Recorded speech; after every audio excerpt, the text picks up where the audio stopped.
here. It's the first TimeformUS Podcast where we're going to discuss some of the biggest races from the past weekend. And this weekend there was none bigger than the Pegasus Cup at Gulfstream Park, which was unfortunately run over a sloppy mess, but we still saw a really big performance. And I want to start out talking about the speed figure that we gave for that race, and that went to the winner, City of Light, who got a 130. Which basically matched what he ran in the Breeders' Cup Dirt Mile back in the beginning of November. It was kind of an interesting race. He won very easily over Classic winner Accelerate, who actually dropped out and dropped back a little, got passed late for second by Seeking the Soul, and finished a so-so third, I guess you could say. And it was over a track, like we said, that was just very sloppy. We have it coded in bright red in our performances as highly speed favoring, and that applies only to the dirt races. We don't do it for turf races. But just a solid effort. And in my opinion, it's really sad that, as a horse racing fan, that we're not going to see City of Light get the race again. What'd you think of the race, David?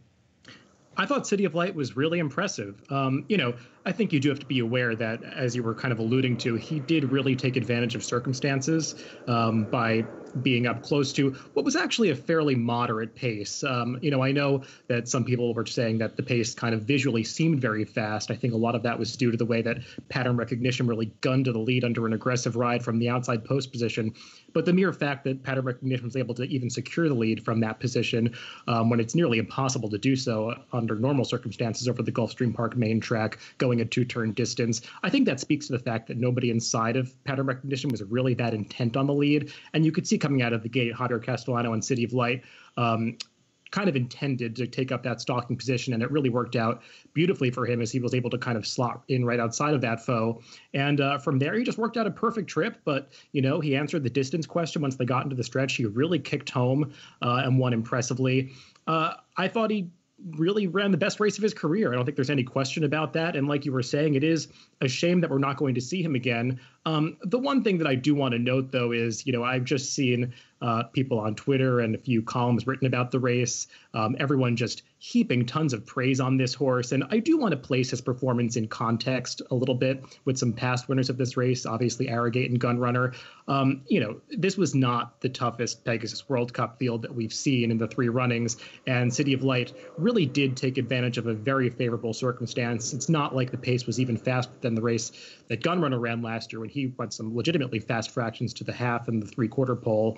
And I respect City of Light. I think he's a really awesome horse. And in a division that, especially now moving into 2019, is lacking quality, he's going to be sorely missed. But I don't want to kind of, anoint him as one of these great horses when he never really got to that level of accomplishment on the racetrack, especially during the main course of the season last year. Yeah, I totally agree with that. I mean, he's certainly not in the caliber of the others. I even think there would probably be a little bit of a distance question with him still. I mean, there's only a 9-furlong race. There's no guarantee he could go much further than this. Like you said, the track was definitely in his favor.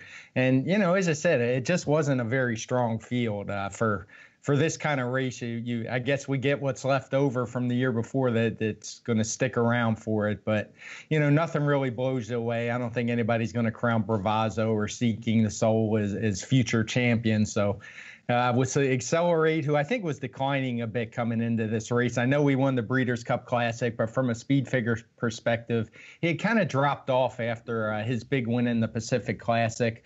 He beat a so-so field, if you ask me, in the Classic. It was probably a below-average Breeders' Cup Classic. And, there just wasn't much else in there. So, I'm with you. Solid effort by City of Light. I wish we could have seen more of him because I'd have been curious to see if he could have, stretched it out to 10 furlongs. I have my doubts, but at this, it's kind of a moot point. Yeah, I do feel a little bit bad for Accelerate in the aftermath of this race because I feel like he's retiring also, and he's kind of the forgotten horse because his career is ending on a bit of a low note. When he had so many great accomplishments last year, and I know we're excited that a horse like City of Light is kicking off the year with such an exhilarating performance, but I think kind of getting lost in the whole conversation is what an important horse Accelerate was and what he accomplished last year, winning all of those Grade 1 races and all the top handicap races races in California, it's almost like he's not really getting the send-off that he truly deserves. And, you know, it's nice that they raced him until the beginning of his 6-year-old year. I think that's what we want to see owners doing with their horses. It was a real credit to Ronis Racing for keeping him around that long and dancing all the dances. You know, it initially didn't seem like he was a horse that was going to relish 1.25 miles, but as he got older, he was able to make better use of his stamina and ration out his speed. And he really arguably was best going 1.25 miles when he was at the height of his powers last year. And I just feel a little bad that a horse as good as Accelerate is kind of, not getting the top headlines after this race. Yeah, I agree, and especially on that track. I mean, he was definitely up against it. He made a nice move. He just didn't have a whole lot left. But I'm not going to hold this race too much against him. I saw him a few times in person. I thought he was a magnificent horse, and I'll miss seeing him run. It's certainly going to be wide open out in California, as it will everywhere, but particularly there this year. Yeah, and the other horse that I want to just briefly touch on coming out of the Pegasus World Cup is one of the only noteworthy horses that's actually going to stay around and compete for the rest of 2019, Seeking the Soul. I know it was not the strongest field overall, and Seeking the Soul finishing second is probably mostly a product of just the quality of the race.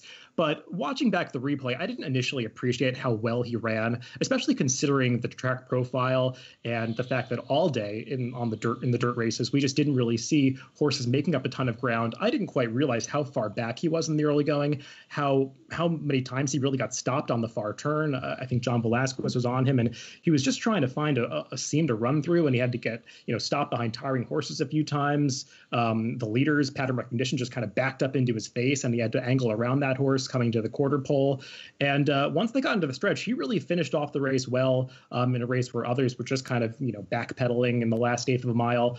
He's an exciting horse going forward because it's a really wide open division, and if he can maintain this level of performance moving ahead into some of the Grade 1 races later in the year, there's no reason why he can't be the division leader. No, there's certainly not. He got a 124 speed figure for me, which is, probably a solid Grade 2, but he's run 126, 127 in the past. And that would probably stick out right about now until something better comes along. And I agree, it was definitely, he overcame the track to get that second. He finished well clear of the third horse, Accelerate. I think he beat him by 1.5 lengths or 2 lengths, something like that. So, yeah, he's definitely one to watch going forward. Yeah, and just touching upon the pace again, when you watch the race back, it kind of, I didn't realize at first how bunched the field was for the entire running. I mean, they almost ran it like they were going 48 to the half. It just seemed that way visually because, City of Light didn't really have much of an advantage on the horses that were, 10th or 11th in the early going. And the horse like Seeking the Soul, just John Velasquez had a ton of horse underneath him, and he really had nowhere to go for much of the race. And, under different circumstances, he could have finished much closer to City of Light. But the race played out the way it did. City of Light was very visually impressive. And like you said, right off the top, it's going to be sad to see him go. Yeah, you make one last note on that. You make a good point about the pace. Like I said, some people thought it was probably quick, but the pace figures told a different story. I gave the half mile a 120. They finished up in 131. So figure-wise, it was speeding up throughout the race. And the point I liked that you made that I like is that, when you get a pace that's probably moderate to slow, you're going to see the field bunched. So if, in my case, if I'm given a high pace figure and the field's tightly bunched, Seeking the Soul, I think he was only 6 lengths back at the even after the opening quarter mile, even though he was dead last. If you see a bunched field and you're given, you think the pace was fast, you might want to look again because that's usually not the case. Yeah, and especially early on in the day, we'll talk about some races that, happened, hours earlier on the undercard. I mean, we were seeing some really fast fractions and horses continue on and basically widen their advantages through the lane after setting such quick paces. So I think when you compare this race to those races, and the pace figures obviously express that, it just, it was not quite as fast as some people may have initially thought. Right. All right, let's move on to the Pegasus World Cup. I'll let you start with that one, David. Turf Cup. Yeah. Yes, the Pegasus Turf. I thought it was an interesting first running of the race. I don't really know where this race is going to go in the future. It sort of is a weird race because a lot of the American turf horses just that we saw last year, they weren't really if we thought the older dirt male division was lacking, the turf male division is a whole other story. There just really was no clear leader.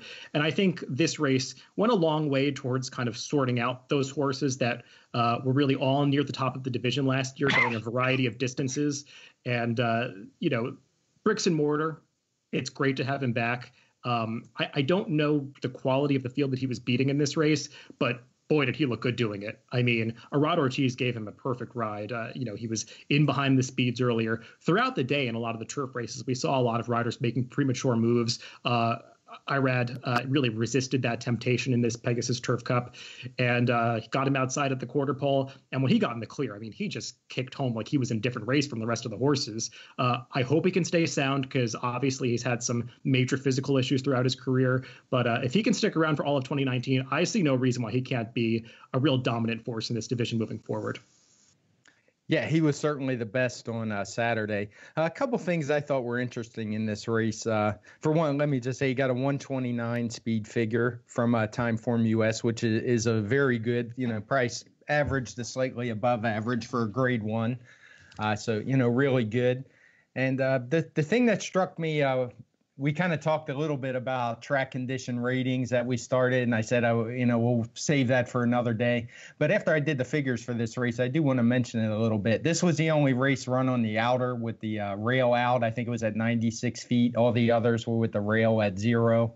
And it's quite a different course out there at Gulfstream. I've seen it over and over again where the closer you get to the rail when it's rained recently or is raining that day, it's just a bog down inside. But it clearly wasn't the case when you moved out here. Even though the track is listed as yielding, I believe Gulfstream only uses one label no matter how many rail settings they have on a day. They don't split it up like Belmont, for example, have the inner and the outer turf, and they'll use different ratings if they think it applies.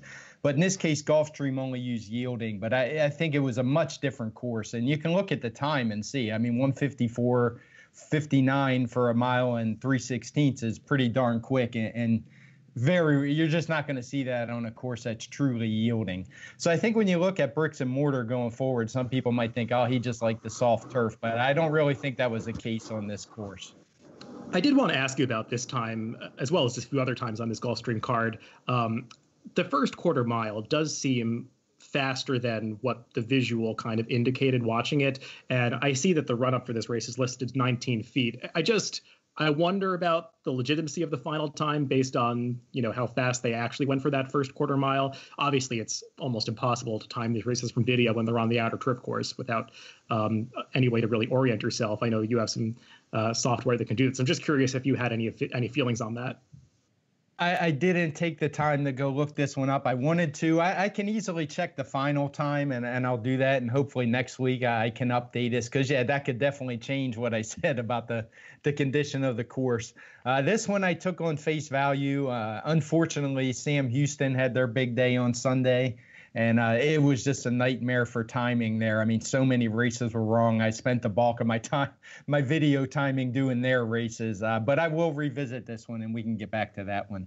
That said, I want to move on. What did you think about the ride on Catapult? When I was first watching, I thought maybe he was just a little headstrong and, he did it on his own. But when I watched the replay, I was a little, not very impressed with the ride Joel Rosario gave on that one. I think you mentioned some premature moves, and I was wondering if you think this was one of them. Yeah, it seemed especially early in the day, jockeys were very concerned about getting trapped inside on horses because it seemed like a lot of the early leaders were just kind of very abruptly backing up around the far turns in many of these turf route races at Gulfstream on Saturday. And it seemed like by the time we got to the Pegasus turf, a lot of riders were aware of that and trying to avoid getting stuck down inside. And I think Joel Rosario's ride on Catapult kind of really exemplifies that because he drew an outside post position. So, he didn't really have many opportunities to get down towards the rail, but he kept him well out in the clear, made no attempt to get inside. And once they got into the backstretch, one of the reasons that I feel like the pace must have been a little bit slower than what it showed up on the screen is that everyone was under a hard hold. Horses were trying to run up on heels as they moved onto the backstretch. And he just allowed Catapult to make that premature move that the horse really wanted to make. Catapult is a horse that has always been very headstrong in his races, and I think one of the things that his riders have to do when they're riding him is to try to keep him covered up so he can save that burst of speed until the stretch. We saw his riders do that so successfully out in California at Del Mar last summer when he won a couple of races. This race, I think they just used his burst of speed way too early. All things considered, to hold on for fourth after that kind of trip is really a testament to his talent, and kind of, signifies that his Breeders' Cup Mile performance was totally legitimate. He's just in excellent form right now, and I hope he sticks around. But yeah, the trip really didn't do him any favors. The ride that I do want to mention in this race is the ride by Wayne Lorden on the runner-up Magic Wand. I mean, this guy gave the ride of the weekend, in my opinion. If you watch this race back, I mean, this is like a textbook example of how you weave your way through tiring horses. I mean, Fahan Mora and Aerolite were just completely stopping on the far turn ahead of him. I don't know how he found room between those two horses and kind of sliced through and then cut back to the rail seamlessly, pretty much without bothering anybody. Just an amazing ride. And to think that he had to drop quite a few pounds to ride at 112. I mean, he really got his money's worth out of this one. I mean, I don't think she was ever winning the race, but he gave this horse every chance. And maybe a mile and 3/16 is a bit short for Magic Wand, but I thought she ran very well to finish second with a fantastic trip. Yeah, I agree on the ride.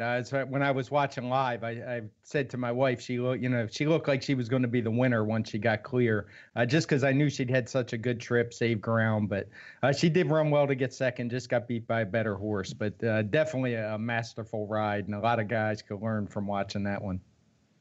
Yeah, totally. And I have mixed feelings about the overall meaning of this race moving forward. I think the Pegasus Dirt Race has just been a success initially from the start, having horses come out of the Breeders' Cup Classic and the Breeders' Cup Dirt Mile. It's just a real natural fit on the calendar. I know some people are, kind of bummed that it's a race that kicks off the year and a lot of horses retire afterwards. But it's almost like, you're not going to get to see a horse like City of Light and Accelerate meet up after the Breeders' Cup without a race like this. We just don't get to see these horses, these really good horses, run often enough. And I'm never going to complain about getting to see them run one more time, even if they're not going to stay around for another season.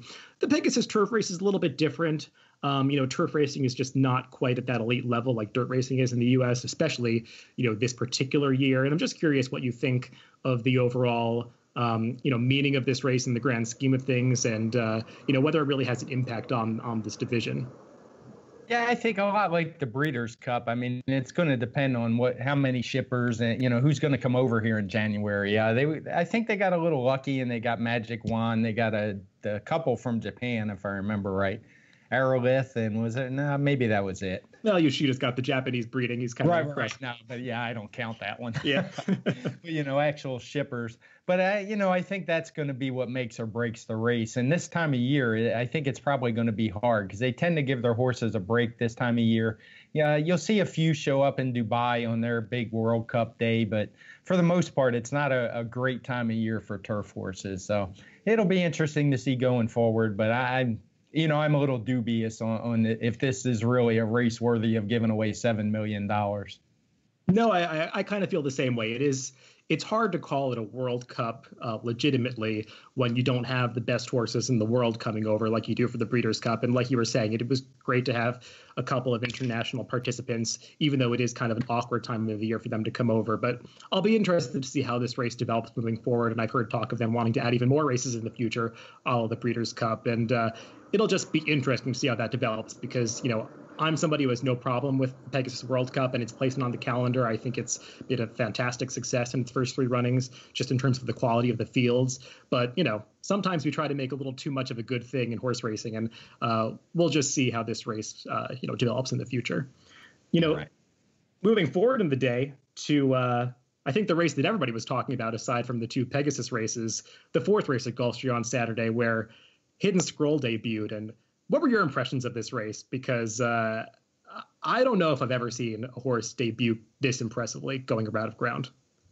I'm glad you threw in that last disclaimer because we're just on the heels of Justify last year, which pretty much blew me away. But yeah, to go in a mile and, this horse made his big move on the inside. We're talking about Hidden Scroll, the Bill Mott trained horse, first-time starter who, paid $18. So I find it hard to believe a whole bunch of people knew what they had in this horse. when he pays that much. But I mean, it was just a big race. And I'll be the first to tell you, I gave him a 119 TimeformUS speed figure, but I did make a tweet about this. This was a very difficult day for speed figure making. It was raining on and off throughout the day. They were working on the track. There was a lot of turf races mixed in. So if somebody wanted to tell me you're crazy, that's too fast, I wouldn't have an argument with them. And I would say the same thing if they said he was even faster. It's possible, but I settled on the 119. In the end, I don't know that it even matters a whole lot. The horse was very visually impressive. He was obviously fast, whether you want to call it a 110 or a 125 or a 119 like I did. My one concern, like I said, the track was aiding his kind, but for a first-time starter, I mean, that was pretty impressive. If memory serves, I don't think he broke all that well, and he kind of made his move in between horses and got to the inside, but just a very impressive performance. I saw some conversation about, was it the fastest buyer speed figure for a horse debuting at a mile, and a mile or longer, and I don't think anyone actually came up with an answer. So I'm guessing it's him until I hear differently. Yeah, I heard somebody mention maybe elusive quality, but I believe he was a point slower, a point or two slower on the buyer scale. So it very well may be him, and I wouldn't be surprised if it is, because you don't often see such explosive performances like this with horses debuting going a mile or farther. I was really impressed with the race. I do have some questions, just, I hate to keep coming back to timing issues, but I do have some questions about the early fractions because, as you are well aware, they start these 1 mile races at Gulfstream from basically a standstill. I think this race has a run-up listed at 5 feet, as all the 1 mile races do on this card. And to run an opening quarter in 22-2 from basically a standstill, it doesn't really hold water with me. I don't think it was that fast, and I crudely attempted to time the race from video, and it just was not that fast. That said, the final time seems pretty legitimate. It's just the first couple of fractions that seem a little bit off. But, I mean, that's just really kind of splitting hairs when you're analyzing this performance, because whether he went 23 and 45 and 2 or whatever, it's still, incredibly impressive for a debuting 3-year-old to run that fast. And he went off by 14 lengths. I mean, the way this horse just kind of moved away on the far turn with Joao Rosario sitting on him, not even asking him for anything, you just don't see that often, even on a speed favoring racetrack. I mean, this horse arguably, well, probably not arguably, he definitely could have won by more if they had really asked him.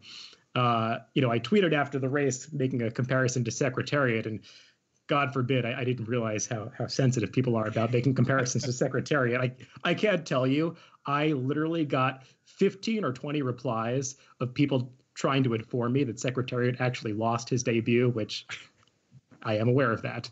I even had somebody in all caps kind of recounting all of the track records that Secretariat, set during his career, because of course that tweet would require an all caps response. I understand, that was a little hyperbole. I don't think Hidden Scroll is quite that good yet. He still has a lot more to prove. But I mean, boy, just from a visual perspective, I know it was a sloppy track. And I know he's bred to handle a sloppy track, being by Hardspun out of an Empire Maker mare. And he's got a lot to prove still. But just based on this one performance, that was pretty special.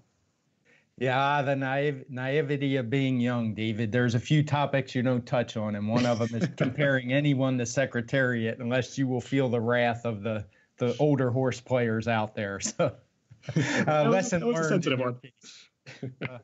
Well, one thing I do want to mention, too, is this is not like he beat a bunch of first-time starters and we don't know what was behind them. There were some pretty darn good maidens in this race who had run decent figures coming in. One had even run 100. A few had run in the 90s. So, this wasn't just a total shot in the dark. Wonder, who did this horse beat? There are some pretty impressive prospects in there that'll probably be breaking their maiden really soon. I'm sure some people will call this a key race when that happens. I'm not a big key race guy personally, but I won't be surprised if this proves to be a strong race coming out, because there were some good horses in his wake. That's one of the reasons why I kind of agree with the approach that you took about making the speed figure on the conservative side, because I think most people would probably argue that it could have been higher. A lot of the also-rans, they did run numbers, looking at the TimeformUS speed figures, that were in line with what they had achieved previously. And I think you always want to be a little wary of horses running career best numbers when they're losing by margins of 15 and 20 lengths. I mean, I know Hidden Scroll is a bit of an exception to the rule because he won by such a large margin, but, it does it is a bit of a red flag when you see horses running career tops when they're losing by gargantuan margins. Yeah, it absolutely is. And that's a lesson I've learned the hard way over the years is, don't overestimate what the also-rans have run, what you project them to run in races like this where you have a runaway winner, particularly in the slop. Now, TimeformUS, we do use a little bit different math for sloppy tracks, so you don't get penalized quite as much for being beaten as you do on a fast track. But still, like I said, that's definitely a lesson I've learned is to be conservative in those spots, because otherwise they'll come back to burn you and you'll look silly. And in the end, whether this horse shows up with a 119 in his past performances or a 125, he's probably going to be 1-5 next time. He's going to be the heavy favorite. So we'll learn a lot more about him next time out, hopefully on a fast track. Well, Bill Mott did mention possibly going right to the Fountain of Youth, so I don't know about 1-5. I mean, maybe he will be because horses. Nobody loves a debut winner more than horse players. They hammer those horses next time out. No, I don't see why they wouldn't get ambitious with this horse because he certainly placed himself in the conversation moving ahead to the Derby, whether his connections like it or not. Speaking of the time of this race, I think the race that a lot of people are kind of speaking about in conjunction with this 1 mile maiden race is the 9th, the Fred Hooper, because the time of that race going the same distance of a mile was significantly slower. And this was run by proven older grade 3, grade 2 level stakes horses. It was won by Aztec Sense, who's just been on this crazy winning streak. But he had to work pretty hard to win this race. And the time of 1:36.1 was a good 6/5, a second and a fifth slower than Hidden Scroll ran. So I was wondering what your thoughts were on how much the track actually changed throughout the course of the day. For this race, I did. This one was between a bunch of turf races. The Aztec Sense win, I believe they were on the turf before, they were on the turf after. Yeah. And, I don't just look at the winner. I look at all the horses in the race. And for me, there was just no way to reconcile using the same track variant for both these 1 mile races. I mean, if I did, I would have had the entire field of the Hooper just running way below what they've been running. And in the maiden race, they would have been running through the roof, as you mentioned. And, so I just didn't buy it. So I treated them completely separate, like they were run on different racetracks, which, in my opinion, they were. And, that's what I'm sticking with until some runbacks prove me different. But to be honest, I'm not too worried about it. I think the figures I gave are pretty solid representations of what happened. Yeah, I don't think it's something you can really question too much when you consider how much rain was still falling throughout the day at Gulfstream and, the fact that when you're dealing with sloppy tracks or muddy surfaces, the tracks do change throughout the day based on how much moisture is being added or taken out of the track, whether it's additional precipitation or whether it's just evaporating throughout the day. So you do see these types of tracks really change significantly from race to race. So I would tend to agree with the approach you took there.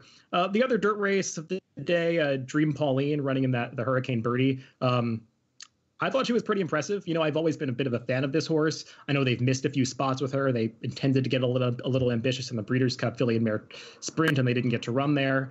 I know they've always liked this horse a lot, and she really put things together and came from just off the pace. And the way that she ran through that final eighth of a mile, shading 12 seconds, that's something we didn't see happen too much at Gulfstream on the dirt on Saturday. So she could be a real force in this division moving forward. I was pretty impressed with that performance. I was, I made the speed figure and she only got a 108, but this is one I'm actually really struggling with. I don't have that one set in stone yet because she's a horse, it's always possible. I've just kind of underrated her all along. Now the horses behind her is what gave me pause. The projections I used gave me, very consistent run from all the other horses other than Blamed, who I think just threw in a complete stinker for some reason. She just looked really big, had no reason to spit the bit like she did on that racetrack. But yeah, this is one I'm revisiting because like you said, the visual doesn't match the figure. But to be honest, it hasn't a few times for Dream Pauline. So this is one I want to be careful with and go back and give it a good look. Yeah, I could see how the runner-up in that race could be a little problematic because having, followed New York racing very closely, I'm very familiar with Pacific Gale, the second-place finisher, and she is just not really of that quality, though horses do sometimes step up without warning on very sloppy tracks, so it's possible that she just loved the going. But I think you do have to be wary when horses like that finish in the number, and the race would seemingly get a much higher speed figure. Yeah, and even the same applies for Stormy and Brace. She just hasn't run the kind of figure. If I, they treated this race a little differently, she would suddenly be running a big. I don't know if it's a lifetime top. I didn't look back, but it would certainly be a big top for anything she's run recently. Yeah. As for the other turf races on the card, I honestly don't have a whole lot to say about them. Like you were alluding to earlier, it did seem like the races run on the other turf course, the inner turf course. It was just much boggier, much more tiring, really playing much more like a soft turf course. And I think it really just came down to who was handling it and who was getting the right trips, because a couple of those races seemed like they went out a little too fast in the early going, and it was just kind of a battle of attrition to the wire. Zulu Alpha, I mean, and Solio, they're both nice horses for Mike Maker, and they both have no issues with stamina. They got excellent trips from the Ortiz brothers. But I don't know how much stock I really want to put in these races moving forward, given how, the wide trips that some others got, the fact that some horses just didn't seem to handle the course at all. Yeah, and this is a race where I think the label basically had it right. It's grade 3 turf runners. They ran grade 3 figures, and I think that's probably where you're going to find these horses. I mean, the division was pretty weak last year, and these are still, these aren't horses that could step up and win grade 1s and grade 2s. So, yeah, I don't have a whole lot to say on these. The course was a bog, as it mentioned on that. The track condition with the 1 to 10 scale we're using, I think it's rated a 4. We don't have it in the charts yet, but I think I remember that's what it was. So, yeah, nothing really blew me away here. Solid race. That's about it. Yeah, that's kind of how I feel about the turf races. Before we move on from the Gulfstream card, just briefly want to mention World of Trouble. I know it wasn't a super competitive race that he won early on the card when they took that turf sprint off the turf and ran it on the dirt at 5 furlongs, but I hope they keep World of Trouble on the dirt moving forward. I know he's got that huge speed figure in the Breeders' Cup Turf Sprint from last year, but he's got some really solid dirt form. Even his Woody Stevens from last year was just a sneaky good effort, where he battled with promises fulfilled and basically finished on even terms with him that day in the photo for 3rd place. World of Trouble, I like his dirt efforts. I think he's got a real future on dirt. I even saw Michael Dubb tweeting the other day that they were thinking about running him in the Carter next. I think that would be a perfect spot for him. He didn't obviously have to work that hard on Saturday, and he probably could have run much faster if they had persevered with him in the final 16th of a mile. But I like this horse a lot as a dirt sprinter. Yeah, I think he can sprint on anything, so you might as well stick on dirt where the grade 1s and 2s are and where the better money is. Exactly. In my opinion. And, he's done very little wrong. I was impressed with this horse way back in, I think it was the race you mentioned where he dueled with Promises Fulfilled, who was just freaky fast at the time, and he gave him all he wanted and still hung on tough. He was actually my pick in the Breeders' Cup Turf Sprint last year, so that one was a bit of a tough beat, but, he ran really well, just losing to Stormy Liberal, and he's done nothing wrong. So, yeah, I'd love to see him try the big dirt sprinters because, other than Roy H., I don't know that there's a whole lot to be super afraid of out there. So why not see, try the money and see where he can go. If he runs well in the Carter, maybe try the Met Mile. Yeah, I feel the same way about him. Anything else on Saturday at Gulfstream you want to talk about? I mean, I feel like we covered a lot of ground there. No, that's pretty much it. None of the other races. The Philly race wound up going off the turf. Cherry Blossom won. It was nothing special. Weak figure, which often happens with these off the turf races. So, no, I'm pretty good with that. I think we covered Gulfstream pretty well. Great. So something we also want to do every week on this podcast is kind of touch upon the Derby horses and any Derby preps that are taking place. So we'll rewind to Friday at Oaklawn Park. I believe that was opening day of their meet where they ran the Smarty Jones Stakes. It wasn't an elite field of runners going in. I think we kind of knew that. Horses coming out of some lesser prep races. And it's kind of a desperate dash to the wire as Gray Attempt held on in a race where really nobody made any moves at any point during the race. It was just kind of a merry-go-round, to use that cliche. What were your impressions of the race, and what speed figure did you give it? The winner, Gray Attempt, got a 110, which is the best in the field. 108 for the runner-up, actually 109 for third. A point doesn't mean a whole lot. I'm not going to pretend it does. But, yeah, just like you said, it was a merry-go-round. Long-range Toddy, who I saw in person win the Springboard Mile. He's a hard-trying horse. I hate it's the overused term. You always hear people on Twitter and on message boards saying, oh, we didn't see the Derby winner. Who knows if we did or not? We probably didn't. And you could say that about almost all the preps and you'd be right. So the 110, it's just a solid race, nothing spectacular. And, these are 3-year-olds. So you never know who's going to jump up and who's going to, maybe they developed a little sooner than the others and won't really advance. So it's just one I'll take, and let's see what they do. I imagine these guys will show up in the Southwest next, a lot of them, and we'll see where we go from there. Yeah, I've got to think there are some better horses out there that will take the Arkansas route. Maybe Bob Baffert will eventually ship in one of his monsters to run these races, as he typically does. But it doesn't really feel like these horses are going to be, significant players in this division moving forward. Great Attempt did have the distance question to answer in this race. He had won a relatively fast edition of the Sugar Bowl at the fairgrounds prior to this. And that form was obviously flattered in the Lecomte from a couple weekends ago. But Great Attempt, I felt like, especially with the short stretch and the fact that he was able to set a relatively moderate pace, I wanted to see him get away from those horses a bit more towards the end if I was really going to be confident about him continuing to stretch out in distance. I know he's a horse that still has a ton of potential, having reeled off 3 victories and 4 career starts. I just didn't really see enough to make me want to back him moving forward if these races are progressively going to get tougher. Yeah, I agree. Just last year in the Breeders' Cup, we saw 2-year-olds winning with figures in the high teens, and this horse, won with a 110. So he's definitely got some catching up to do if he's going to be a serious player.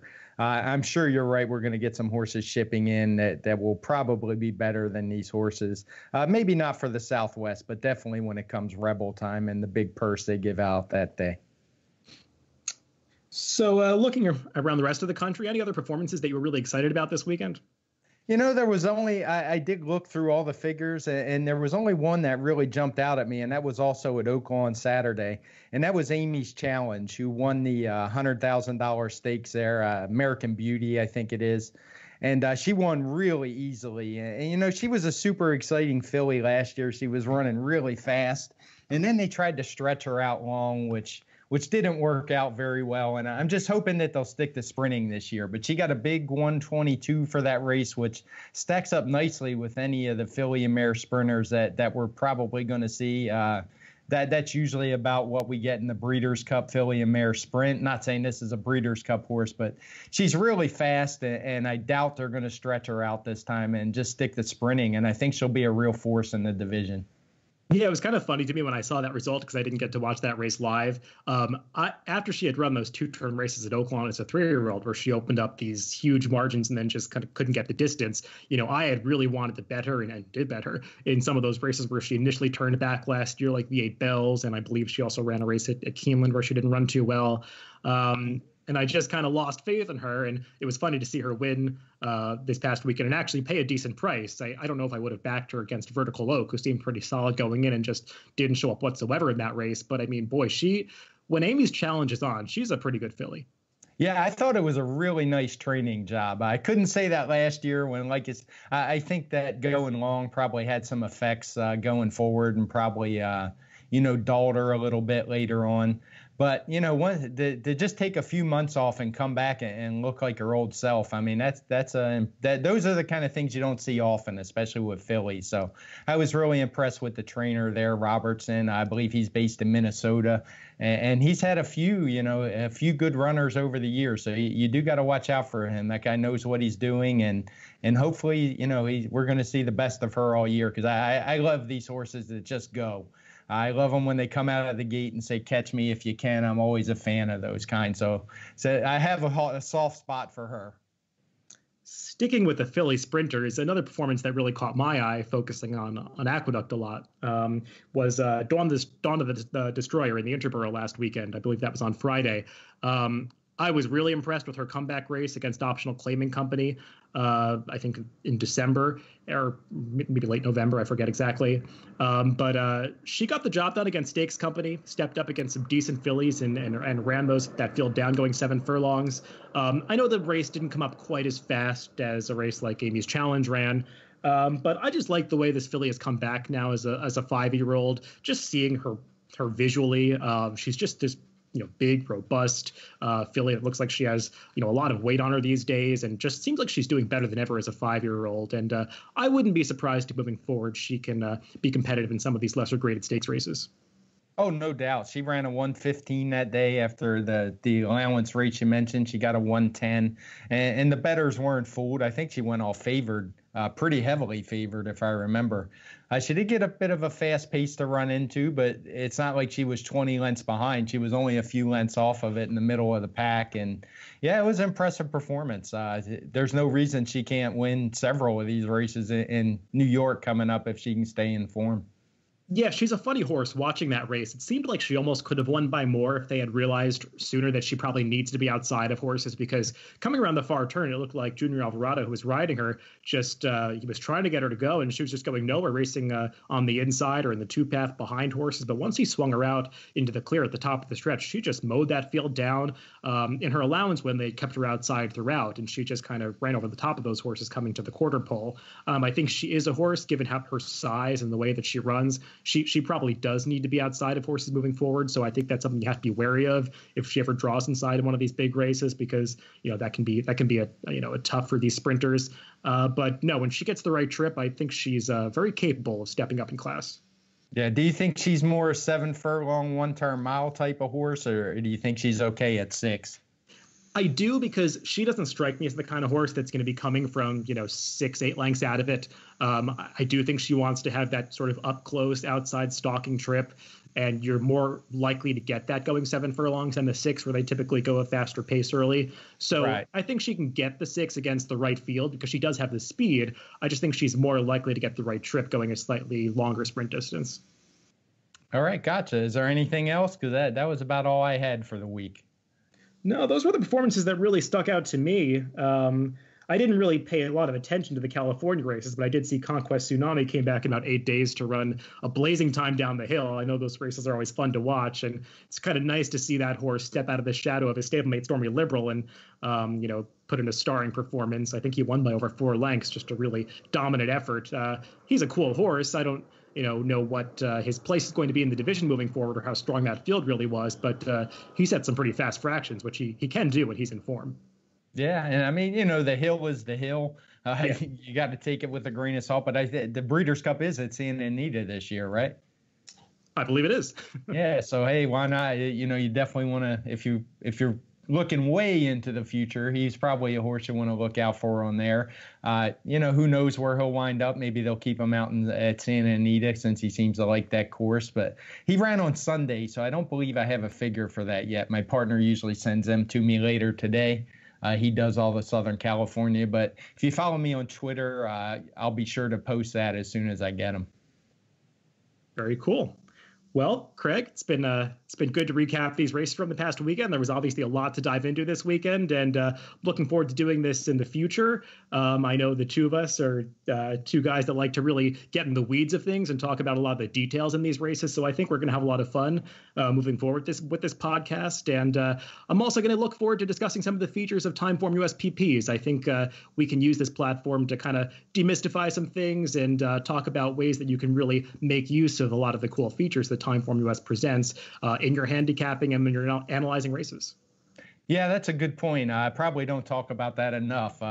It should be a little bit more of a shill sometimes, because I basically live in these charts when I'm handicapping. As an example, I think it's one of the underutilized tools out there that people don't realize just how robust there are and how much information there is, and how easy it is to jump around from race to race. So just as one example, I'll definitely get into that more, and some of the other ways I do use TimeformUS, as I'm sure you will as well.